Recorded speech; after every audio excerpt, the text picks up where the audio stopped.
Hey everyone, I'm Steve Nash. And I'm Michaela DiCesare, and here's our review of Defenders of the Realm. Sounds cool, huh? It does. Yeah. It's a great game.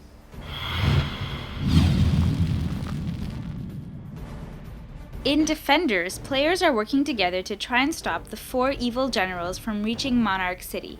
In the box, you'll find a playing board representing the realm with Monarch City in the center, 8 hero cards, each with special abilities, 4 evil general cards who also have special abilities, a war status board which keeps track of the war progress, a deck of Darkness Spreads cards, a deck of hero cards, a deck of small quest cards, tainted crystals to taint different regions on the board, 5 magic gate tokens which allow you to travel faster, 12 colored dice, action tokens which also represent your health, and finally 100 minions, 4 generals, and 8 hero miniatures. Here's how to set the game up. Place the board in the middle of the table and give each player a hero card. At the bottom of the hero cards, the number in purple is the amount of action tokens they receive at the start of the game. Place the 4 general cards next to the board and place their health token on the highest number for each of them. On the war progress card, place the token on the early war status. Each player will start in Monarch City, so place the pawns there. Shuffle the hero cards and give 2 to each player, and then shuffle the quest cards and give 1 to each player.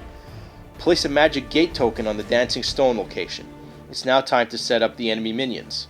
Place the 4 generals on the location marked with their picture and 3 minions of that color as well. Draw 3 darkness cards and place 2 minions on those locations, for a total of 12 minions. Once it's done, draw 3 darkness cards and this time place only 1 minion in each location. You are now ready to start defending the realm. The game is played in turns, and each player can do as many actions as they have action tokens. So if a character has 6 tokens, he can do 6 actions on his turn. The first step a player does is refresh his used up tokens from last turn.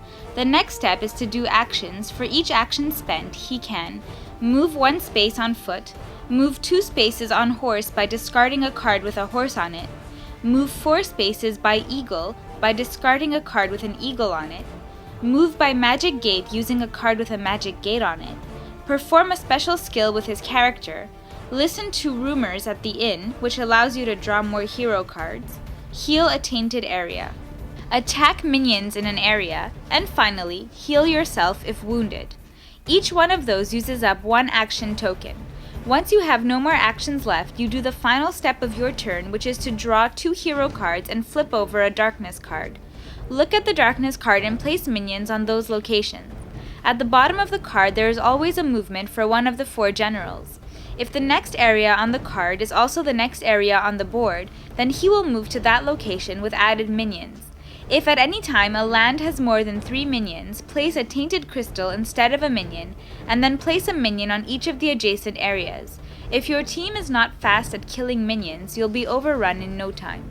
If the bottom of the darkness card has a long arrow with all the areas, this means that the boss will move to the next location on the board. The path for each general is highlighted by arrows. Once this final step is done, the next player will do his turn, and so on. Let me explain the combat. To kill minions, simply go to that area, spend 1 action, and roll a die for each minion here. To see if you hit that minion, check the general's card of the same color. If you roll that number or higher, the minion is dead. The reds are demons, the greens are orcs, the blue are dragonkins, and the black are undead. Killing minions is important as they appear almost every turn, like an infestation of zombies. If you end your turn on a region with minions, you get damage for each one. For each wound you take, you lose 1 of your action tokens until you heal. Now let's talk about boss battles. To kill a boss, you have to go to his location and kill all his minions first. Once they're all dead, you can attack the boss using your cards. If you're going after the red general, you need to discard red cards from your hand. For each die on those cards, you roll a die. To see if you hit, check the number on his cards. For each hit, move the health token down. If you don't kill him, he will heal 1 HP each turn. So it's a good idea to gang up on bosses with 3 or 4 players. Once you kill a boss, you take his card and place it in front of you. From now on, that player can automatically kill minions of that color. Once all 4 bosses are dead, you win the game. If one of them reaches Monarch City, you all lose. There are also quest cards which, once completed, can give rewards. Quest cards will ask you to perform different types of actions. Once completed, you draw a new one. At the end of the game, the player with the most completed and the player with the most bosses killed is the king's champion. It's a really simple game to teach and learn and has some good strategy elements to it. The rulebook is awesome with nice examples and images. You also get variant rules to make the game harder or easier.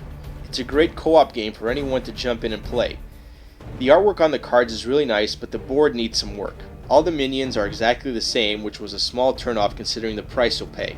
The game production is very nice, and if you're looking for a good co-op fantasy game without all the complicated rules, this one is a good one.